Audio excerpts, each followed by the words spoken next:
নমস্কাৰ এই মুহূৰ্তত আহি পৰিছে সন্ধিয়াৰ কেইবাটা বিগ ব্ৰেকিং নিউজ। আজি হৈছে ২৭ ডিচেম্বৰ। গোটেই অসম তথা ভাৰতৰ বিভিন্ন প্ৰান্তৰ পৰা যুগুত হৈছে কেইবাটাও গুৰুত্বপূৰ্ণ খবৰ। এনেবোৰ খবৰ নিতৌ পাই থাকিবলৈ চেনেলটি ছাবস্ক্ৰাইব কৰি ভিডিঅ'টি এটা লাইক কৰিবলৈ নাপাহৰিব। আজিৰ আমাৰ প্ৰথমটো খুবেই গুৰুত্বপূৰ্ণ খবৰ হৈছে এটা ডাঙৰ খবৰ। হয় বন্ধু-বান্ধৱীসকল, আৰক্ষীক এনকাউণ্টাৰক ৰাষ্ট্ৰীয় সন্ত্ৰাস আখ্যা দিছে এইবাৰ বিধায়ক অখিল গগৈ। হয় বন্ধু-বান্ধৱীসকল, কেইবাটাও গুৰুত্বপূৰ্ণ মন্তব্য কৰিছে অখিল গগৈ। আৰক্ষীৰ এনকাউণ্টাৰক ৰাষ্ট্ৰীয় সন্ত্ৰাস আখ্যা দিছে বিধায়ক অখিল গগৈ। বন্ধু-বান্ধৱীসকল, আচলতে অখিল গগৈ যিটো মন্তব্য কৰিছে আপোনালোকে কি ক'ব? ৫জন যুৱকৰ এনকাউণ্টাৰ সন্দৰ্ভত ডাঙৰ মন্তব্য কৰিছে বিধায়ক অখিল গগৈয়ে। আৰক্ষীয়ে এনকাউণ্টাৰৰ জৰিয়তে সন্ত্ৰাসৰ বৃদ্ধি কৰিছে বুলি মন্তব্য কৰিছে অসমত, লগতে সন্ত্ৰাসৰ সৃষ্টি কৰিছে অসমত।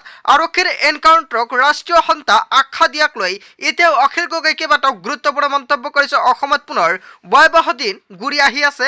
হিমন্ত বিশ্ব শৰ্মা আৰু ডিজিপি জি.পি. সিঙৰ লগ হোৱাৰ অমংগলীয় ঘটনা সংঘটিত হৈ আছে ৰাজ্যত। অসমৰ খিলঞ্জীয় আৰু তেজাল যুৱকক বিনা কাৰণত এনকাউণ্টাৰ কৰিছে আৰু এনকাউণ্টাৰ বন্ধ কৰক মুখ্যমন্ত্ৰী হিমন্ত বিশ্ব শৰ্মাই, অন্যথা এদিন ইয়াৰ উত্তৰ পাব অসমৰ মুখ্যমন্ত্ৰী ডক্টৰ হিমন্ত বিশ্ব শৰ্মাই। এয়া মন্তব্য কৰিছে বিধায়ক অখিল গগৈ। হয় বন্ধুসকল, অখিল গগৈ কেইবাটাও গুৰুত্বপূৰ্ণ মন্তব্য কৰিছে। ইয়াৰ বিষয়ত আপোনালোকে কি ক'ব? যদি আপোনালোকৰ কিবা মন্তব্য কৰিব লগা থাকে আপোনালোকৰ মন্তব্যটো নিশ্চয় কমেণ্টৰ জৰিয়তে জনাবলৈ নাপাহৰিব। তাৰপিছত অসমবাসী ৰাইজক জনাইছোঁ আমাৰ ২ নম্বৰটো খুবেই গুৰুত্বপূৰ্ণ খবৰ। লগতে ডাঙৰ খবৰ, বিদ্যালয়ত পূৰ্বতকৈ অধিক সময় থাকিব লাগিব শিক্ষকসকলৰ বাবে কেইবাটাও গুৰুত্বপূৰ্ণ নিয়ম সলনি কৰা হৈছে। বিদ্যালয়ত পূৰ্বতকৈ অধিক সময় থাকিব লাগিব শিক্ষকসকলৰ। কামৰ অজুহাতত কোনো শিক্ষকে কম সময় উপস্থিত থাকিব নোৱাৰিব বিদ্যালয়ত। আৰু শিক্ষকৰ বাবে শিক্ষা বিভাগৰ কঠোৰ নিৰ্দেশনা জাৰি কৰিছে। নতুন নিয়ম মানি চলিব লাগিব প্ৰতিগৰাকী শিক্ষকে। আৰু শিক্ষকৰ উপস্থিতিক লৈ কঠোৰ নিৰ্দেশনা শিক্ষা বিভাগৰ তৰফৰ পৰা ৯ বজাত বিদ্যালয়ত উপস্থিত হ'ব লাগিব প্ৰতিগৰাকী শিক্ষকসকলে। আৰু পুৱা ৯ বজাৰ পৰা বিয়লি ৩:২৫ বজালৈকে উপস্থিত থাকিব লাগিব বিদ্যালয়ত। আৰু প্ৰাথমিক আৰু মাধ্যমিকৰ প্ৰতিগৰাকী শিক্ষক লৈ এই নিৰ্দেশনা জাৰি কৰিছে চৰকাৰৰ তৰফৰ পৰা।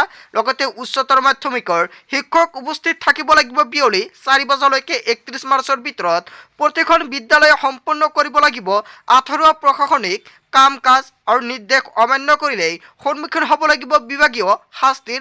বিদ্যালয়ত পূৰ্বতকৈ অধিক সময় থাকিব লাগিব শিক্ষকৰ। বন্ধুসকল, অৱশেষত শিক্ষকৰ বাবে কেইবাটাও নিয়ম সলনি কৰা হৈছে। ইয়াৰ বিষয়ত আপোনালোকে কি ক'ব? যদি আপোনালোকৰ কিবা মন্তব্য কৰিব লগা থাকে আপোনালোকৰ মন্তব্যটো নিশ্চয় কমেণ্টৰ জৰিয়তে জনাবলৈ নাপাহৰিব।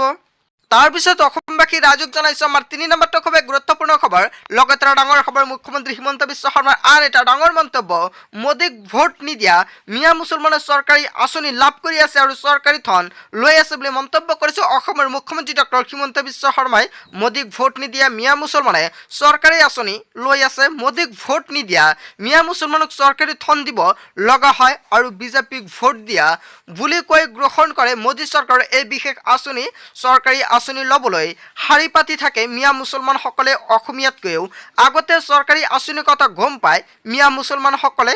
মোদীক ভোট দিয়া মানুহক চৰকাৰী আঁচনিৰ বাবে সুবিধা ল'বলৈ মাতি আনিব লাগে আৰু এয়া মন্তব্য কৰিছে অসমৰ মুখ্যমন্ত্ৰী ডক্টৰ হিমন্ত বিশ্ব শৰ্মা। হয় বন্ধুসকল, অসমৰ মুখ্যমন্ত্ৰী হিমন্ত বিশ্ব শৰ্মাই যিটো মন্তব্য কৰিছে আপুনি কি ক'ব? আচলতে যিসকল ব্যক্তিয়ে মোদীক ভোট দিয়ে সেইসকল ব্যক্তিক আচলতে আঁচনিৰ বাবে মাতি আনিব লাগে নেকি? আৰু লগতে যিসকল মোদী চৰকাৰক ভোট নিদিয়ে সেই সকলো ব্যক্তিক আচলতে মোদী চৰকাৰৰ আঁচনি ল'বলৈ যিকেইটা মন্তব্য কৰিছে অসমৰ মুখ্যমন্ত্ৰী হিমন্ত বিশ্ব শৰ্মাই, ইয়াৰ বিষয়ত আপোনালোকে কি ক'ব? তাৰপিছত অসমবাসী ৰাইজক জনাইছোঁ আমাৰ ৪ নম্বৰটো খুবেই গুৰুত্বপূৰ্ণ খবৰ। লগতে ডাঙৰ খবৰ, শিক্ষা বিভাগত মুকলি হ'ল হাজাৰ হাজাৰ চাকৰি। এই মুহূৰ্তত অসমবাসী ৰাইজক জনাইছোঁ আন এটা বিগ ব্ৰেকিং নিউজ, এটা গুৰুত্বপূৰ্ণ খবৰ মুকলি আহিছে। শিক্ষা বিভাগত মুকলি হ'ল হাজাৰ হাজাৰ চাকৰি। আকৌ প্ৰকাশ পালে ১০,০০০ শিক্ষক নিযুক্তিৰ বিজ্ঞাপন। লগতে শিক্ষা বিভাগত প্ৰথমবাৰৰ বাবে টেট কাম ৰিক্ৰুটমেণ্টৰ মাধ্যমেৰে হ'ব নিযুক্তি। ১০,৪২৩টা পদৰ বিজ্ঞাপন প্ৰকাশ কৰিলে অসম চৰকাৰে। আৰু গ্ৰেজুৱেট শিক্ষকৰ বাবে ৭,২৪৯টা পদ মুকলি কৰা হৈছে। আৰু কলা, বিজ্ঞান, হিন্দী, সংস্কৃত লগতে স্নাতকে কৰিব পাৰিব ইয়াৰ বাবে আবেদন। আৰু গ্ৰেজুৱেট শিক্ষকৰ আবেদনৰ লগতে BEd ডিগ্ৰী থকাটো বাধ্যতামূলক হ'ব। আৰু UPৰ বাবে ১,৭৫০টা পদৰ বিজ্ঞাপন মুকলি কৰা হৈছে। আৰু পিজিডিৰ বাবে মুকলি কৰা হৈছে 1424 টাকৈ পদ মুকলি হয়। বন্ধু বান্ধৱীসকল, অৱশেষত চৰকাৰে এটা গুৰুত্বপূৰ্ণ মন্তব্য কৰিছে আৰু পিজিটিৰ বাবে বাধ্যতামূলক হ'ব BA ডিগ্ৰী আৰু পিজিটি পদৰ বাবে অনুষ্ঠিত হ'ব পৰীক্ষা। শিক্ষা বিভাগে প্ৰকাশ কৰিছে অৱশেষত বিজ্ঞাপন। হয় বন্ধু বান্ধৱীসকল, এটা গুৰুত্বপূৰ্ণ খবৰ মুকলি হৈছে। ইয়াৰ বিষয়ত আপোনালোকে কি ক'ব?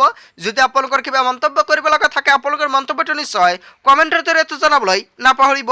তাৰপিছত অসমবাসী ৰাজুক জনাইছোঁ আমাৰ 5 নম্বৰটো খুবেই গুৰুত্বপূৰ্ণ খবৰ, লগতে ডাঙৰ খবৰ আনন্দ মিশ্ৰৰ পদত্যাগে জোকাৰিছে ৰাজ্যই। মোৰ অসমবাসী ৰাজুক জনাইছোঁ বিগ ব্ৰেকিং নিউজ, এটা গুৰুত্বপূৰ্ণ খবৰ মুকলি হৈছে। আনন্দ মিশ্ৰৰ পদত্যাগে জোকাৰিছে গোটেই ৰাজ্য, কিয়নো আৰক্ষীৰ চাকৰি কৰিব বিচৰা নাই এইবাৰ আনন্দ মিশ্ৰই আৰু স্বাধীনভাৱে কাম কৰিব বিচাৰো বুলি উল্লেখ কৰিছে পদত্যাগ পত্ৰত। আৰু ৰাজ্যৰ মুখ্য সচিবলৈ পদত্যাগ পত্ৰ প্ৰেৰণ কৰিছে আনন্দ মিশ্ৰই আৰু ডিজিপি জিপি সিংলৈ পত্ৰ প্ৰেৰণ কৰিছে IPS বিষয়াগৰাকীয়ে আৰু ব্যক্তিগত কাৰণত পদত্যাগ কৰিব বুলি উল্লেখ কৰিছে আনন্দ মিশ্ৰই। হয় বন্ধু বান্ধৱীসকল, আনন্দ মিশ্ৰই যিটো পন্থা হাতত লৈছে ইয়াৰ বিষয়ত আপোনালোকে কি ক'ব?